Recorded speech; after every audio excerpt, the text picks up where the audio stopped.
Subscribe to my YouTube channel if you love real-life stories with unexpected twists. Today, I'm sharing a jaw-dropping account of how a 15-year-old girl pulled off a risky but brilliant trick to escape a serial kidnapper by pretending to be blind. This entire story has been adapted to American reality, names and all. Let's dive in. Emily Roberts lived in a modest neighborhood of Greenfield, a small American city often referred to by residents as the friendliest town in the Midwest. For most of her childhood, it felt like a bubble of comfort, with tidy lawns, friendly neighbors, and a local diner famous for homemade pies.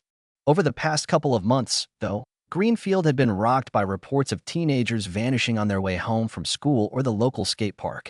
Local news channels offered only scattered information, but word spread fast, and worry infected the town. Emily was a typical 15-year-old juggling homework, hanging out with friends, and scrolling through social media. Her parents, Laura, a part-time librarian, and Daniel, a long-haul trucker, tried to keep tabs on her. Although Daniel was on the road for weeks at a time and Laura often worked late, Emily was neither a straight-A student nor a slacker. She had average grades, normal teenage drama, and a laid-back approach to life. Despite the unsettling news about missing kids, Emily maintained her day-to-day routine, assuming she could handle any trouble that came her way. After all, she'd been raised on basic safety rules: never talk to strangers, don't accept rides from people you don't know, and always text your whereabouts to a parent. But it's easy to recite such rules and quite another to face a real threat. The once inviting vibe of the community was slowly morphing into quiet dread. Each evening, more rumors circulated about suspicious cars idling near the high school or a figure lurking around the old bridge past dusk. Alarmed by the rumors, Laura reminded Emily to keep her guard up, asking for a quick call whenever she changed plans. Missing person posters lined the bulletin board at the grocery store. The police presence felt sporadic. Sometimes a squad car would circle the streets, only to vanish. Greenfield, previously serene, now carried an undercurrent of anxiety, with everyone desperate for answers and nobody sure how to find them. One afternoon, walking back from the library after visiting her mom, Emily felt a sudden chill, as though someone was watching her. She glanced over her shoulder and glimpsed a shape retreating behind a fence. She told herself it was probably nothing, but a seed of unease took root. That night, she mentioned it to her mom, who just encouraged her to stay observant. It was still broad daylight in what used to be a safe place. However, the dread only grew as pictures of missing teens plastered phone poles, and each new disappearance rattled the town. Emily caught herself anxiously scanning her surroundings whenever she took her usual route from the bus stop to her front door. She tried to shake off her paranoia, but the sensation refused to fade. Occasionally, she felt a vague flutter of panic when a car slowed down near her. Eventually, she confided in her best friend Nicole, admitting she felt followed. Nicole took her seriously. She'd heard of kids in neighboring schools vanishing under mysterious circumstances. They agreed to be extra cautious. Emily attempted to keep her cool, but her anxiety was building. The menacing possibility of being a target felt too real to dismiss. She also noticed the police seemed stumped. A handful of tips led nowhere, and the suspect, if there was one, left few clues. Determined to outsmart whatever evil force lurked in Greenfield, Emily considered how she might protect herself. Simply altering her route or traveling in groups felt inadequate. If a predator was watching, he could adapt. She wanted something more inventive. Then an idea flickered. What if she pretended she couldn't see well?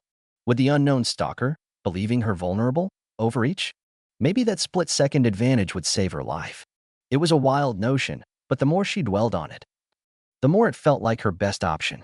She remembered stories of illusion and misdirection from true crime shows. Sometimes fooling a would-be attacker creates the edge you need to escape. Of course, the plan seemed terrifying. One misstep would put her in severe danger. But the alternative, doing nothing, seemed just as frightening. Each time she walked by a missing person poster, Emily thought of how none of those kids had likely expected such horror. So she made up her mind. She would feign having serious vision trouble, hoping the ruse might tilt the odds in her favor. Only time would tell if it was genius or madness. To everyone who wants more gripping, real-world stories, stay tuned and subscribe. The coming chapters will reveal Emily's risky gambit and how it shaped the fate of her entire town. For a while, Emily convinced herself she might be imagining the figure in the shadows. Maybe she was jumpy from all the news reports, or maybe it was just an overactive imagination. But these reassurances felt hollow. It wasn't long before her suspicions were validated. During the second week of October, right after class, she saw the same silhouette near the sports field as she was leaving the school. It was that same posture, that same uncanny stillness. She tried not to panic and joined a group of classmates walking in the same direction. Once Emily reached the main road, she looked back and noticed the person had shifted positions, now standing closer to her route. The figure wore a hooded jacket, head turned toward her, watching intently. Most unsettling was the sense of familiarity. She had glimpsed this face before, though never well enough to memorize its features. On a sudden impulse, Emily told her friends she was taking a different path home. She claimed she was headed to the supermarket on the opposite side. In truth, her plan was to lose this stranger in the crowd, then loop back around to see if he was truly following her. If her instincts were wrong, she'd still be safe. If she was right, he'd probably reveal himself by trailing after her. So, she darted into a busy convenience store at a nearby strip mall, weaving through the aisles of chips and soda.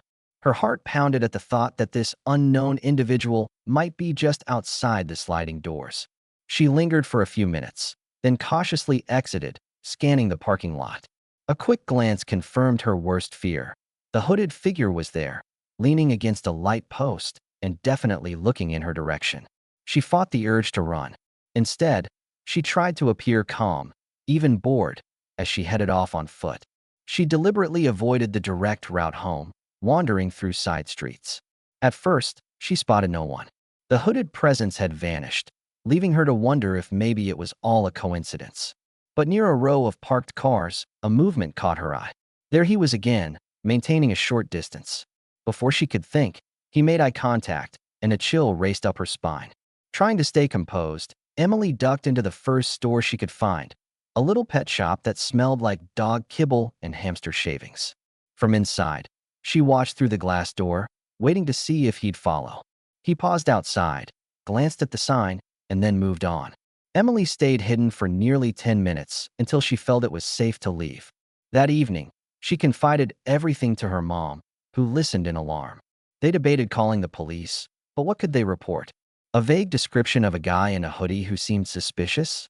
There wasn't a single threat or direct incident that could merit immediate action, at least in the eyes of law enforcement. Still, Laura insisted on driving Emily to and from school whenever possible. Emily agreed, though deep down she feared it might be too late to hide from someone who already knew her habits. It wasn't long before whispers about more missing teens circulated. Each incident seemed identical. A 15 or 16-year-old would vanish after last being seen walking alone from some practice or after-school job. Desperate parents and shell-shocked classmates spoke about the missing in hushed tones, plastering the town with photos and setting up social media pages. The lead detective for the local precinct warned residents to stay vigilant, but the man behind these disappearances remained elusive. As the situation escalated, Emily grew convinced her mystery stalker was linked to the disappearances. The ways he lurked, scouted, and followed suggested a predatory pattern. And if that was the case, she had every reason to believe he was zeroing in on her. Late at night, Emily would lie awake, recalling the unknown look on his face that day. A cool, measured stare, tinged with anticipation. It didn't matter if she locked her bedroom door. If he decided to come for her, a simple deadbolt might not keep him away. Running out of options, Emily took the first tentative steps toward her plan. With trembling determination, she told her mom she was having trouble with her vision. She pretended to squint at the TV, asking if the image seemed blurry. Laura immediately booked an eye exam, but Emily pretended to be too anxious about test results to keep the appointment. She was staging a pattern. First a casual mention of headaches, then frequent complaints of poor night vision, and finally, the claim that letters on the blackboard were fuzzy. Slowly, she planted the idea that her vision was deteriorating. Why go through all this? Because Emily guessed that her stalker had likely noticed she was a healthy girl with sharp reflexes. She needed him to believe she was losing her sight, that she wouldn't see him coming. He'd be less inclined to think she could fight back or run away if he believed her world was a blur. Emily's logic was dangerous, but also audacious. In a twisted way, she felt it was her best shot at staying alive and eventually exposing him. Of course, she was scared to death that she might be wrong. Maybe he wasn't the kidnapper, Or maybe he already knew she was faking. Yet fear wouldn't freeze her. Each day, she came one step closer to perfecting the illusion of failing eyesight, hoping it would end this nightmare before it swallowed her entire town. With the seeds of her ruse in place, Emily had to refine the details. Her parents, friends, and teachers had to believe she truly had a vision problem. Otherwise, any rumor about her faking it might reach the wrong ears. She started wearing non-prescription glasses that looked like they were meant for severe nearsightedness. She'd squint persistently in class, pretend to misread signs in the hallway, and feign difficulty recognizing people from more than a few feet away. Concurrently, Emily discreetly purchased a white cane, the type commonly used by visually impaired individuals. It was a plain model she found online. Nervously, she practiced with it in her backyard, fumbling around in broad daylight as if it were pitch black. At first, the performance felt theatrical, almost ridiculous, but she studied videos of actual blind or visually impaired people walking. Step by step, she improved her ability to mimic their careful gait. Nicole was the first to comment. Are you sure you're okay?" she asked, noticing Emily's new habits. Emily insisted it was an unfortunate progression of her so-called eye condition, that she had an upcoming medical exam. Nicole offered her unwavering support, but there was confusion in her eyes. After all, Emily hadn't complained about vision issues before. With each passing day, Emily raised the stakes. She started wearing a pair of dark sunglasses to school, claiming her eyes were overly sensitive to light. Teachers let her sit close to the chalkboard. If they pressed her about scheduling an eye exam, she would say the doctor's office had a 2-week wait. The rumor mill in the halls kicked into high gear. "Emily can barely see," her peers whispered. For Emily, that meant the plan was working. But every time she left campus, she felt those same watchful eyes trailing her. She'd catch glimpses of the hooded figure near a street corner or across the soccer field. As unsettling as it was, she interpreted it as confirmation. He was paying attention, likely evaluating whether she really had a debilitating eyesight problem. The fact he kept showing up suggested her performance was holding his interest. Emily's heart pounded with fear. Would he strike sooner or wait until she appeared entirely helpless? She was keenly aware of how risky her scheme was. If he tried to grab her when no one was around, she'd have only seconds to act before he discovered she wasn't defenseless at all. That meant she had to hone every detail. She practiced locking doors under the guise of struggling to find the doorknob, and she faked confusion in crowded hallways. But alone at night, she'd do push-ups, jog in place, and even swing a baseball bat in her room, trying to keep her reflexes sharp for a possible confrontation. Her mother was growing visibly concerned.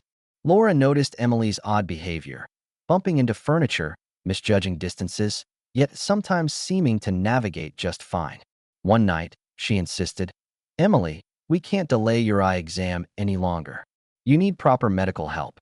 Emily, on the verge of tears, claimed she was terrified of being told her condition might be permanent. She even staged a minor breakdown, forcing her mom to hold off on pressing the issue. Laura, sympathetic but worried, resolved to monitor her daughter around the clock. That didn't exactly make Emily's plan easier. Amid all this tension, Emily felt another layer of pressure. What if the man behind these abductions chose a different victim instead? She couldn't bear the thought that a classmate or someone else in Greenfield might pay the price for her subterfuge. As she trained herself to look helpless, Emily's self-doubt multiplied. She was fighting a battle on two fronts: her growing guilt over possibly luring a criminal, and her fear of failure in the face of real danger. On top of that, the unrelenting vigilance was mentally draining. Still, the determination to see it through overshadowed her fears. She was convinced the authorities were getting nowhere, and every rumor of a fresh disappearance amplified her sense of urgency. If nobody else was able to catch this guy, maybe she could push him into making a mistake. Maybe he would try something when he believed he had a low-risk target, and that's when she would defend herself or get help. With the clock ticking and tensions running high, Emily made a final adjustment to her plan, an intentional routine. She would finish school, walk home at the same time each day, trace the same few blocks to signal a predictable pattern. Any predator observing her would notice this schedule. It would almost be an invitation. "I'm an easy target. I can't see well." All that remained was to wait, knowing that when he finally made his move, she'd have no margin for error. She would have one shot to turn the tables. And in the quiet streets of Greenfield, that moment felt ominously close. Emily's chance came on a late fall afternoon, during one of those crisp days when golden leaves carpeted the sidewalks. She was halfway through her route home when she felt a sharp prickle of awareness that someone was closing in behind her. 2 blocks away, a minivan was parked with its engine running, but she saw no pedestrians around. This was exactly the sort of isolation she dreaded. Her heart pounding, Emily kept her focus, tapping the cane as if she could barely see the path. Then she heard footsteps approach. A man's voice, low and oddly polite, reached her ears. "Need some help crossing the street?" Emily froze as if startled, slowly turning her head with the kind of disorientation she'd been practicing. He stepped closer, tall, wiry, wearing a dark hoodie partially obscuring his face. She caught enough of a glimpse to recognize the same figure she'd observed repeatedly. Her chest felt tight, but she kept her composure. "Oh, thanks," she replied softly, feigning uncertainty. She mimed scanning the area, as though she struggled to see him. "I'm not sure where the sidewalk ends." In that moment, he gripped her elbow. It was an invasive touch, the kind that signaled control. Emily's stomach churned.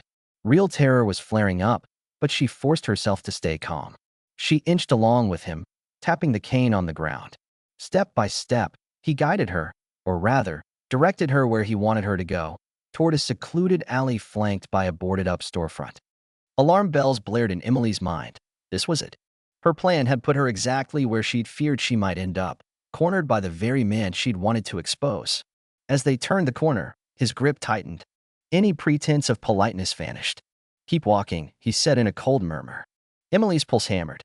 She had never felt so vulnerable, yet she had one advantage. He believed she could barely see. With a swift motion, she swung her cane, making it look like a clumsy accident. The man barely dodged it. His eyes hardened, suspicious. "Stop flailing around," he snarled, yanking the cane from her hand. Emily let out a choked sound, as if she were utterly distressed by the loss of her prop. All the while, she scanned the narrow alley with her peripheral vision, assessing possible escape routes. There was a side door to the old shop, a dumpster to her left, and a tall chain-link fence at the far end. No easy path out. He took a single step forward, overshadowing her. She could feel the tension radiate from him. He'd obviously done this before, that unwavering confidence, that practiced intimidation. Then, in a single horrifying moment, he lunged, seizing her wrist and pressing her forcefully against the alley wall. His breath came out in ragged puffs, and Emily realized how close she was to a disastrous fate. She fought a rising panic, reminding herself she had one secret advantage. She wasn't nearly as helpless as he believed. Before he could tighten his grip any further, Emily planted her free hand on his chest and drove her knee upward, aiming for his gut. It connected enough to knock the wind out of him. He staggered, stunned that his blind victim had executed a precise strike. Emily took advantage, elbowing him away and darting toward the dumpster. Her plan was to slip around it and sprint down the alley. Rage twisted his features. "You can see," he spat, fury lighting up his eyes. He lunged for her, managing to grab her jacket sleeve. Emily yanked her arm free, nearly losing her balance. She had to think fast. This man might recover in seconds, and if he got a strong grip, it'd be over. She faked a sidestep, then bolted in the opposite direction, weaving through overturned trash cans. Behind her, she heard his footsteps pounding the pavement, accompanied by vicious curses. Adrenaline fueled her. She raced to the alley's mouth, ignoring the sting in her legs from colliding with scattered debris. The horror of his chasing silhouette forced her to move faster than she ever had in her life. As she broke free onto the main street, she spotted a couple of startled pedestrians outside a small coffee shop. Their alarmed faces mirrored her own fear. She screamed for help, voice cracking. The man skidded to a halt, clearly not expecting to encounter witnesses. For a moment, he glared at Emily with pure malice. Then he turned and sprinted back the way they'd come, disappearing around the corner. Emily collapsed to her knees, trembling. Bystanders rushed over, dialing 911. She found her breath only in short gasps, heart thudding with the realization of how close she'd come to being another missing teen. The authorities arrived quickly. Officers took Emily aside, guiding her away from the crowd. She told them everything, from her growing suspicions and her feigned blindness to the harrowing encounter that had just unfolded. Though they seemed shocked by her daring plan, they also recognized the vital clues she'd gathered. A paramedic examined her bruises, and an officer reassured her they would conduct a full investigation. For now, Emily was simply relieved to be alive. Yet, that relief was tinged with dread. He was still out there, and now he knew she'd faked her disability. If he came for her again, she wouldn't have the element of surprise. That thought was chilling. But she also realized she'd managed to escape once, and maybe, just maybe, that same grit would see her through whatever lay ahead. In the days that followed, the Greenfield Police Department increased patrols around town.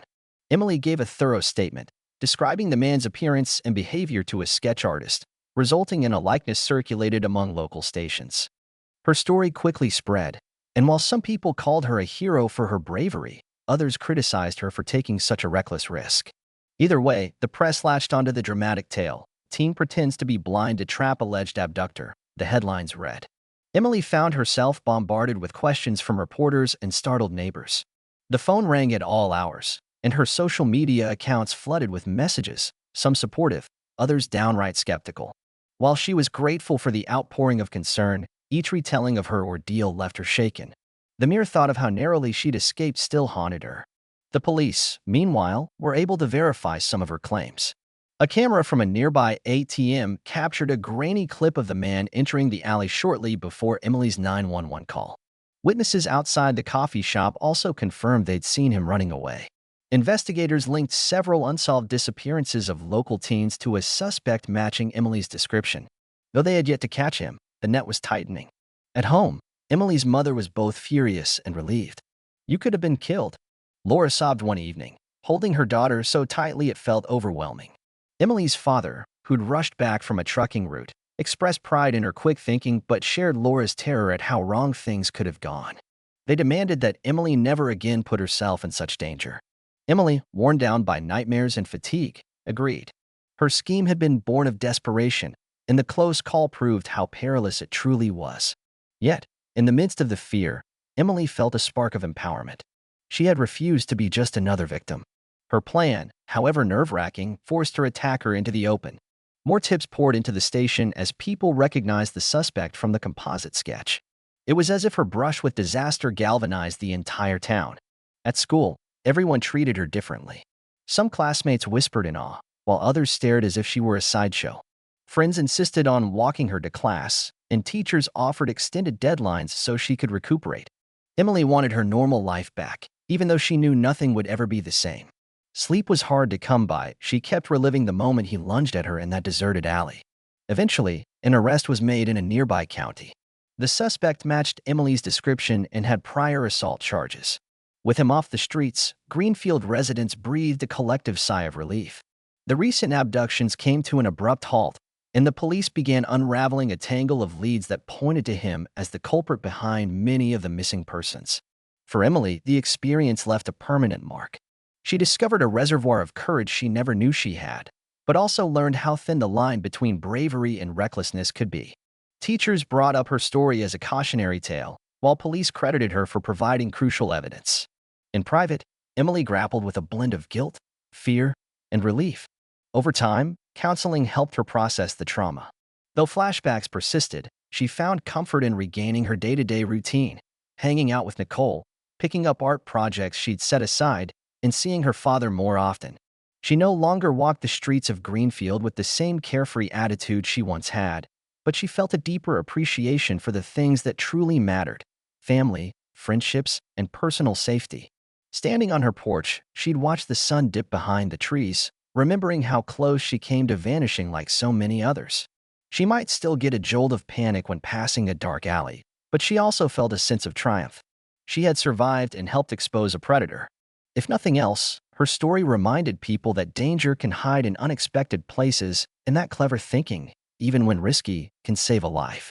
In the aftermath, local organizations ramped up safety seminars, and parents in Greenfield began coordinating neighborhood watch programs. While some called her actions reckless, others pointed out that her strategy led to valuable insights about the abductor's methods. It was a new chapter for the entire city, one defined by heightened awareness and communal support. Thank you for reading, and remember to subscribe to my YouTube channel for more real-life stories where the unexpected becomes reality. While we should all practice caution, sometimes a bold move can truly make the difference in life or death situations.